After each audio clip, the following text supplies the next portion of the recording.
अनजाग्रा ख्रीष्ट लोगोफोर बिबिसिनि सिङाव थानाय गासैबो गिर्जानि फोथायारिफोरनिसिम मोनसे फोसावनाय अन्नानै बेखौ गोसो होनानै खोनासं आरो बेबायदि मावनो खावलायनाय जाबाय।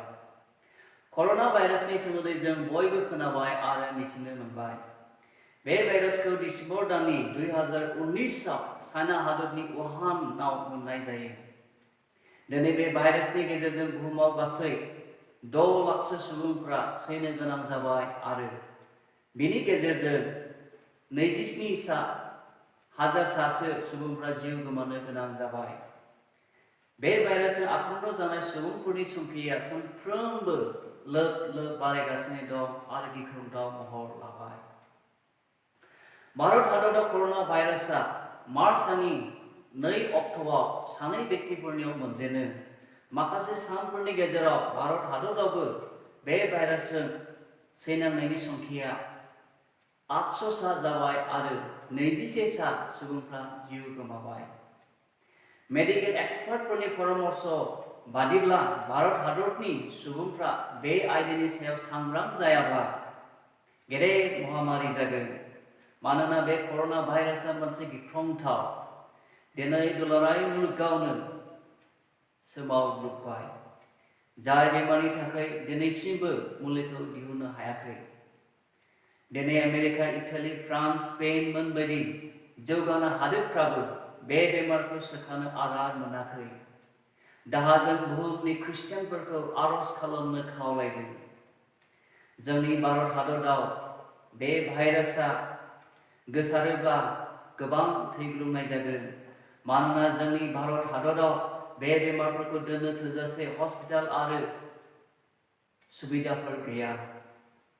बेनिखायनो भारत सरकारा बे गिलु बालु भाइरासनिफ्राय जानगाराव थानो थाखाय 21 सान लकडाउन खालामनाय जाबाय। जाहाथे साफ्रोमबो सुबुंफ्रा गाव गावनि न'फ्राव थायो, गुबुननि न'खरफ्राव बेरायलाबाया, लामा सामा थाया, जेखि रोखोमनि जथुम्मा खालामा आरो बे बेमारा सासेनिफ्राय गुबुन सासेनियाव गोसारनो खाबु मोना। बेनि थाखाय सरकारा गोख्रों बिथोन होनाय जाबाय। बे खौरांखौ लानानै आसाम सरकार आरो भारत सरकारनि बिथोन बादि बिबिसि अफिसआ 14 एप्रिलसिम बन्द थागोन आरो बाख्नायनाय सिबिनाय आयदा जेरै Sunday worship service, youth fellowship, Sunday school, सुक्रुबार गिर्जा, नखर गिर्जाखौ गिर्जा न' एबा गुबुननि न'फ्राव ज'है खालामा लाबानो गाव गावनि न'फ्राव सुबिदा बायदि सम लानानै खालामनो बिबिसिनि गेजेरजों खुंजानाय एबा खालामजानाय गासैबो प्रग्राम एबा एक्टिभिटिसफोरखौ 14 एप्रिलसिम दोनथ'नाय जाबाय। माखासे गिर्जाफ्रा बे आर्जेन्ट नटिसखौ बुजिनो गोब्राब मोनदों आरो जोंनिसिम फनजों सोंहरबाय थादों। मानो गिर्जा हाबनो मोनले? गिर्जा हाबला मा जागोन? गिर्जाखौ मानो बिबिसिआ बन्द खालामखो? गोनां आयदाया बेनो, बिबिसिआ बे गिर्जाफोरखौ बन्द खालामहराखै। नाथाय भारत सरकारनि बिथोन बादि बे गोख्रै गोसारनाय बेमारनिफ्राय जानगाराव थानो थाखाय माखासे सानफोरनि गेजेराव जथुमनानै इसोरखौ खुलुमनाय सिबिनायखौ गाव गाव नखरफ्राव खालामनोसो मिनिसार होनाय जादों। बे बिथोनखौ जोंनि बिबिसिआल' मानिदों बे नङा, नाथाय दुलाराय भारतनि ख्रिस्टियानफ्रानो मानिदों आरो गुथै पृथिबि जि जायगाफ्राव बे भाइरासआ गोसारनानै दङ बिसोरबो खालामदों। माखासे गोनां आयदाफोर आं सानो बे आयदाफोरखौ जोंनि गिर्जानि फोथायारिफ्रा सांग्रां जानाया गोनां। जेरै गामि दखान बाजारफ्राव ज' थाया एबा थाङालाबानो गाव गावनि न'फ्राव था। न'खरनि थाखाय गोनांथार मुवाफोर बायनांगौ थाब्लाल' जेखौ होखानाय सम बादि गालामाल दखानाव थांनानै बायहै। गुबुन व्यक्तिनि खाथियाव गसंजाबनो नाङा, खमैब्लाबो 1 मिटार गोजानाव था। ससियेल डिस्टेन्सखौ लाखिफ्लाय, मानोना बे भाइरासआ सासे व्यक्तिनिफ्राय गुबुन सासे व्यक्तिनियाव बारस्लायो।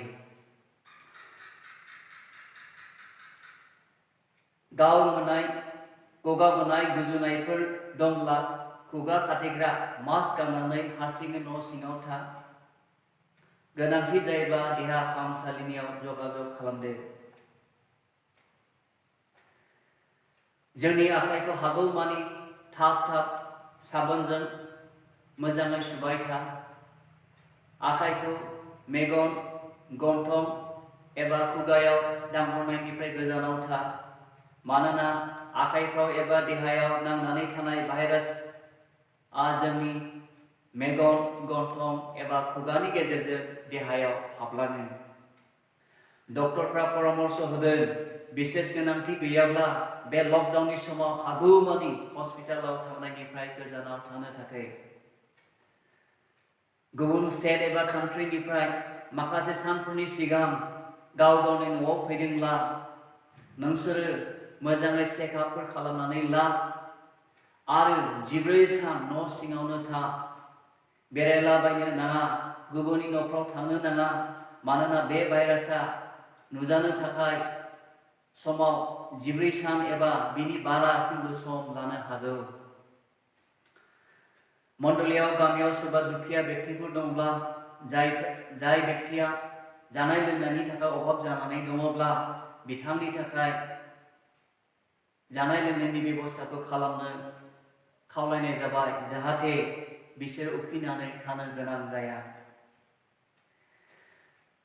थांनाय 24 मार्चआव मिथिहरनाय बादि गाबोननि साना, गाबोन 29 मार्चआ जोंनि बिबिसिनि गिर्जाफोरनि थाखाय मोनसे स्पेशल प्रेयार एन्ड फास्टिंनि सम, जायखौ जोङो गाबोन फुंनि 5 बाजिनिफ्राय 3 बाजिसिम उदै बासिनानै जोङो इसोरनियाव आरज खालामगोन, जाहाथे बे कर'ना भाइरासखौ इसोरा जोंनि हादोरनिफ्राय, बे मुलुगनिफ्राय गोजान खालामो।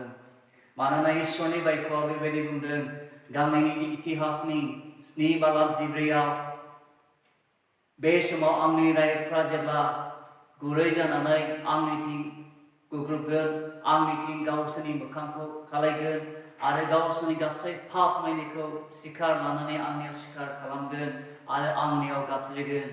आङो बिथांमोननि गाबख्रावनाय, बिथांमोननि खावलायनायखौ खोनासंगोन आरो बिथांमोननि देशखौ जै मै खालामगोन। बेनिखायनो अनजाग्रा ख्रिस्ट' लोगोफोर, गाबोननि सानखौ जोङो बयबो उदै बासिनानै इसोरनियाव जों आरज खालामनि, जाहाथे इसोरा जोंनि दाहाजों फोरबोनि आरज खालामनायखौ खोनासङो आरो जोंनि बिनायनि गेजेरजों जोंनि हादोराव आरो दुलाराय बुहुमाव जायफ्रा बे कर'ना भाइरासनि गेजेरजों आक्रान्त जानानै जिउ गोमानो गोनां जाबाय, जायफ्रा गोबां दुखुआव दङ, जायफ्रा गोबां हस्पिटालाव सिकित्सा लानानै दङ, गोबां डक्टरफ्रा, नार्सफ्रा आरो मेडिकेल स्टाफफ्रा आरो गोबां बेबायदिनो मावग्राफ्रा खस्थ' लानानै जोथोन लादों, जाहाथे इसोरनि अननायजों बेमारजों भुगिनांनाय व्यक्तिफ्रा सोखाजानायखौ मोननो हायो आरो बे बेमारा जोंनि बे हादोर आरो जोंनि बे मुलुगनिफ्राय बोखारजायो। बेनि थाखाय जोङो गाबोनहाय बयजों जोङो गोसो मोनसेयै इसोरनियावहाय जोङो आरजजों जों थागोन। बे फास्टिं प्रेयारनि प्रेयार पइन्ट्सफोरखौ जोङो मैया बिबिसि इन्फ'नि वाट्सएप ग्रुपआव हरनाय जाबाय।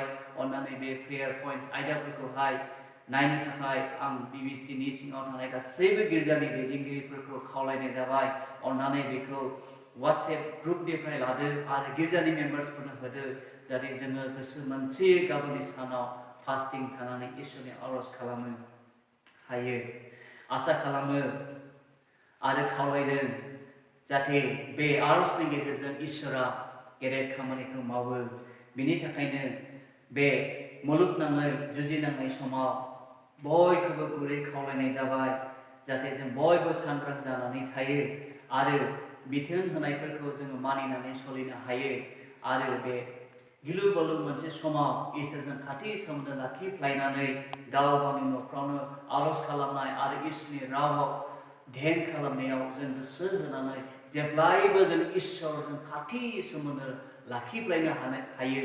बेखौनो आङो जोंनि गिर्जानि सिङाव थानाय साफ्रोमबो फोथायारिफोरनिसिम कामना खालामनानै बुंथिहोनाय जाबाय। आफा इसोरनि अननाय आरो बिनि रैखाथिया जों बयनिबो सायाव थाख्लायथोंसै। हामबायसै। गोजोन्थों।